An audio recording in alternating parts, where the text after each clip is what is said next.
안녕하세요. 반갑습니다. 행복희망교회입니다. 설교 시작하겠습니다.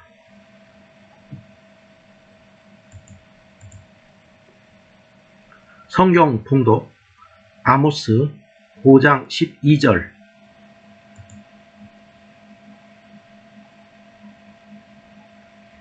너희의 허물이 많고 죄악이 무거움을 내가 아노라. 너희는 의인을 학대하며 뇌물을 받고 성문에서 가난한 자를 억울하게 하는 자로다.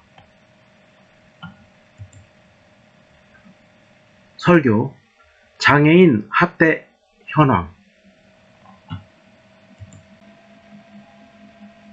보건복지부와 중앙장애인 권익옹호기관은 2021년도 장애인 학대 신고 사례를 분석한 2021 장애인 학대 현황 보고서를 발간하였습니다.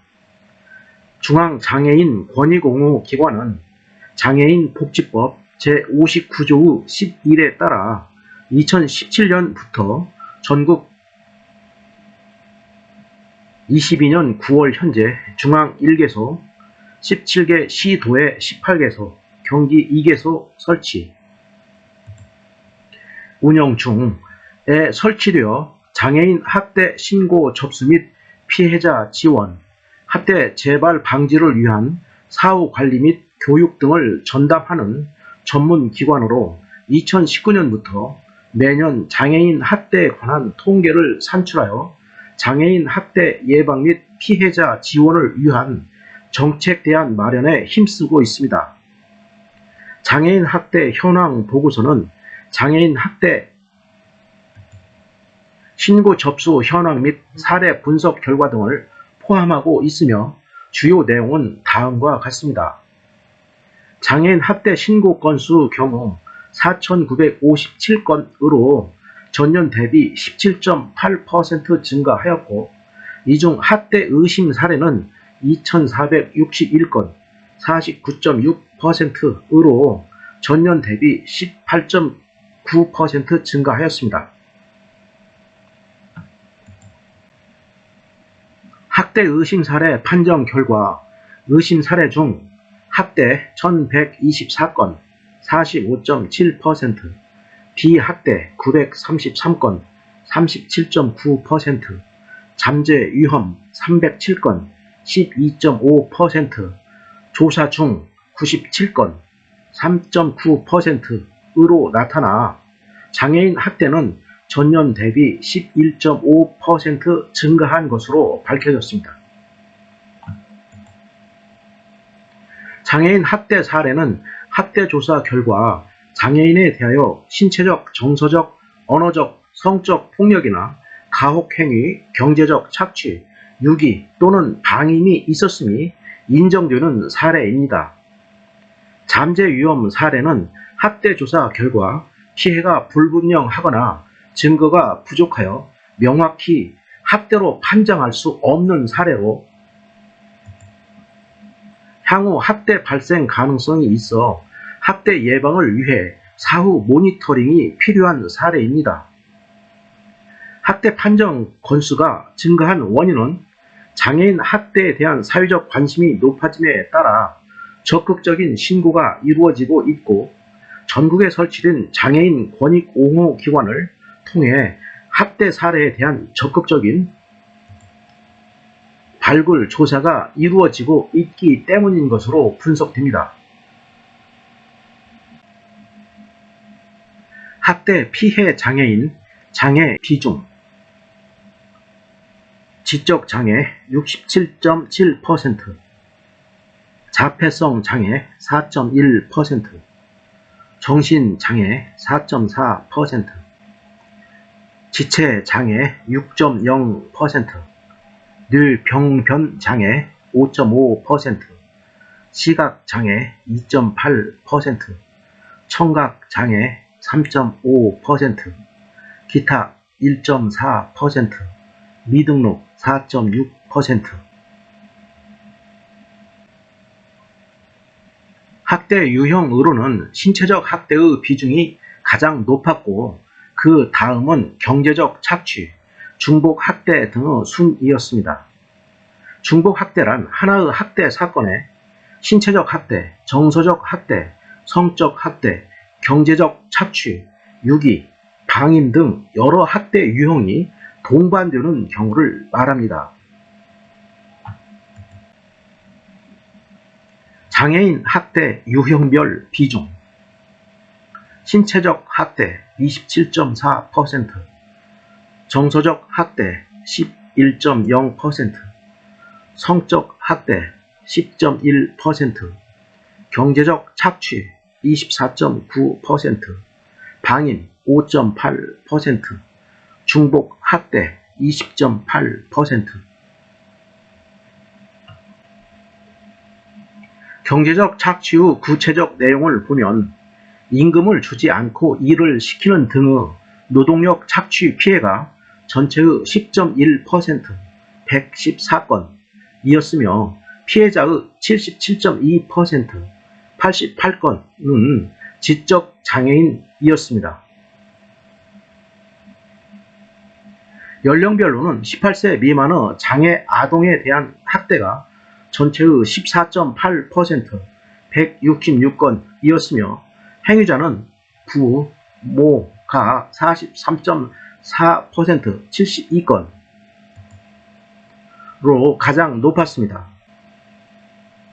전체 학대건의 행위자를 보면 부, 모, 배우자, 형제, 자매 등 가족 및 친인척에 의한 학대가 407건, 36.2%으로 전년 331건, 32.8% 대비 23.0% 증가하였습니다.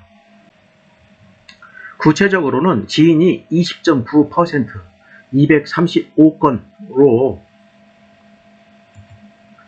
가장 높았고 다음으로 사회복지시설 종사자 19.2%, 부 11.9% 순이었습니다.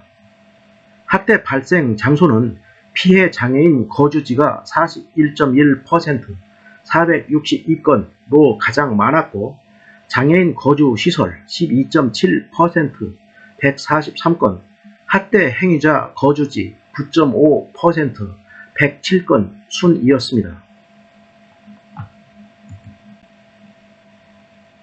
피해 장애인 거주지는 전년 394건 대비 17.3% 증가한 반면 직장은 전년 99건 대비 41.4% 감소한 것으로 나타났는데 이는 직장 내 장애인 학대 신고 의무자 교육 후 효과인 것으로 분석됩니다. 장애인 학대 신고 의무자 제도는 직무상 장애인 학대를 인지할 가능성이 높은 사회복지시설 등 22개 직종, 사회복지 전담 공무원, 사회복지시설의 장과 그 종사자, 장애인 활동 지원인, 119 구급대원, 보육교직원, 초중등 교육법상 교원 등의 종사자에게 신고 의무를 부여하여 장애인 학대를 조기 발견하고 신속한 대응을 촉진하기 위한 제도입니다. 장애인 학대 발생 장소, 피해 장애인 거주지 462건, 41.1%, 장애인 거주 시설 143건, 12.7%, 학대 행위자 거주지 107건, 9.5%, 직장 58건, 5.2%, 기타 354건, 31.5%.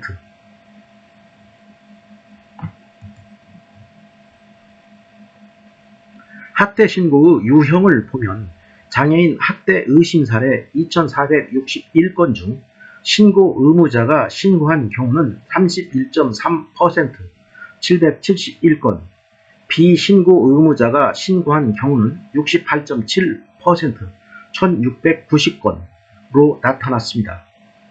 신고 의무자 중 사회복지시설 종사자에 의한 신고는 359건 14.6%으로 가장 많았고, 다음으로 사회복지 전담 공무원에 의한 신고는 195건 7.9%이었습니다.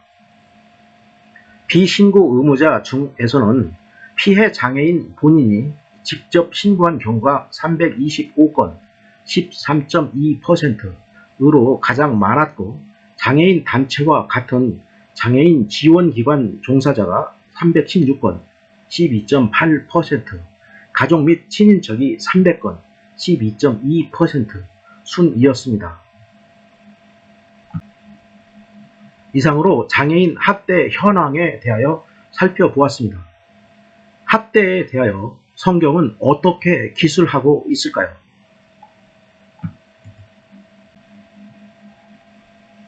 아모스 5장 12절, 너희의 허물이 많고 죄악이 무거움을 내가 아노라. 너희는 의인을 학대하며 뇌물을 받고 성문에서 가난한 자를 억울하게 하는 자로다. 이 구절은 너희가 허물이 많고 얼마나 큰 죄를 저질렀는지 나는 알고 있다. 너희가 의로운 사람을 학대하며 뇌물을 받으며 성문 재판 자리에서 가난한 사람들을 억울하게 했다는 의미입니다. 의로운 사람을 학대하는 행위는 허물이 많고 큰 죄를 저지르는 것이라고 성경은 기술하고 있습니다.